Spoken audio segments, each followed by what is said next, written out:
प्रभु यीशु मसीह में आप सभी को नमस्कार। आज हम वचन से देखेंगे कि प्रभु भोज क्या है, इसके विषय में आज हम चर्चा करेंगे। किसी भी मसीह व्यक्ति के लिए प्रभु भोज, जिसे सहभागिता की भी कहा जा सकता है, हमारी आराधना का महत्वपूर्ण भाग होना चाहिए। प्रभु भोज के संबंध में हमें निर्देश देने वाले मुख्य वचन मत्ती 26 उसका 26 से 29 और लूका 22 उसका 14 से 20 और पहला कुरिन्थी 11 उसका 23 से 34। प्रभु भोज में जुड़े कई विचार पाए जाते हैं। यह एक शुक्रगुजारी है। पहला विचार है, जब यीशु ने प्रभु भोज की स्थापना की तो उसने धन्यवाद दिया उसका। हमें हमारे लिए मसीह के बड़े बलिदान के लिए धन्यवादी होना चाहिए कि उसने हमारे लिए अपने जान को कुर्बान किया। और दूसरा, यह एक यादगार है। यादगार हमारे ध्यान में कालांतर के लिए किया गया है और किसी काम को लाने की काम करती है। यानी कि ये जो यादगारी है, एक यादगार बार बार याद दिलाता है कि आपको पाप नहीं करना है, क्योंकि आपके पाप के लिए पहले से किसी ने जान दिया है और वह है प्रभु यीशु मसीह। यही बार बार याद हमें आता है। और सहभागिता हमारा ध्यान यीशु के क्रूस की ओर ले जाती है। पहला कुरिन्थी 11 उसका 25 आप पढ़ेंगे तो वहाँ आपको समझ में आ जाएगा। और हमें यीशु स्मरण में इसमें भाग लेने को कहा गया है, यीशु के स्मरण के लिए। ठीक है। अब तीसरा यह है कि हम प्रभु की मृत्यु का प्रचार करते हैं प्रभु भोज लेने से, क्योंकि जब कभी भी तुम यह रोटी खाते हो और इस कटोरे में से पीते हो तो प्रभु की मृत्यु को जब तक वह ना आए प्रचार करते हो।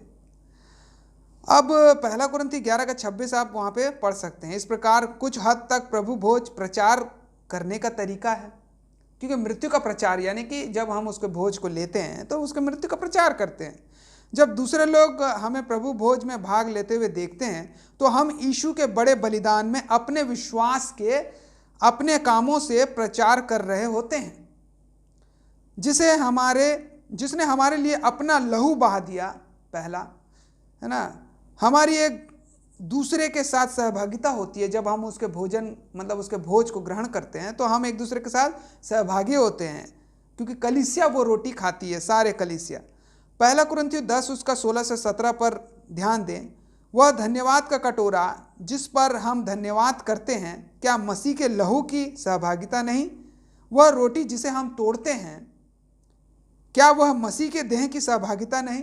इसलिए कि एक ही रोटी है, सो हम भी जो बहुत है एक देह हैं। उसमें कलीसिया जितने हैं सब मिल करके एक देह हैं, और वही एक रोटी को हम सब मिल करके खाते हैं, क्योंकि हम सब उसी एक रोटी में भागी होते हैं। सहभागिता शब्द का अर्थ है संगति, यानी कि मिलना, एक साथ बैठना, एक विचार होना। इस संदर्भ में पौलुस ने कहा कि मूर्तियों के मंदिरों में खाना दुष्ट आत्माओं के साथ संगति करना रहता था।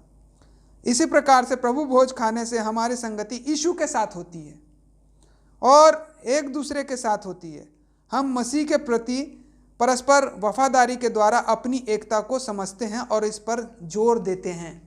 तो यही है हमारा असली प्रभु भोज लेने का कारण, हमारी एकता को दर्शाता है। हम प्रभु यीशु मसीह की यादगारी करते हैं और प्रभु यीशु मसीह में सहभागिता होते हैं। तो प्रभु भोज के और भी भाग आएंगे। आप हमारे वीडियो को देखते रहें, हमारे चैनल को सब्सक्राइब करें। इसी प्रकार से परमेश्वर के ज्ञान को हम बार बार आपके पास लेते हुए आते रहेंगे। तब तक के लिए हम आपसे अलविदा चाहते हैं। परमेश्वर आप सभी को आशीष दे। धन्यवाद।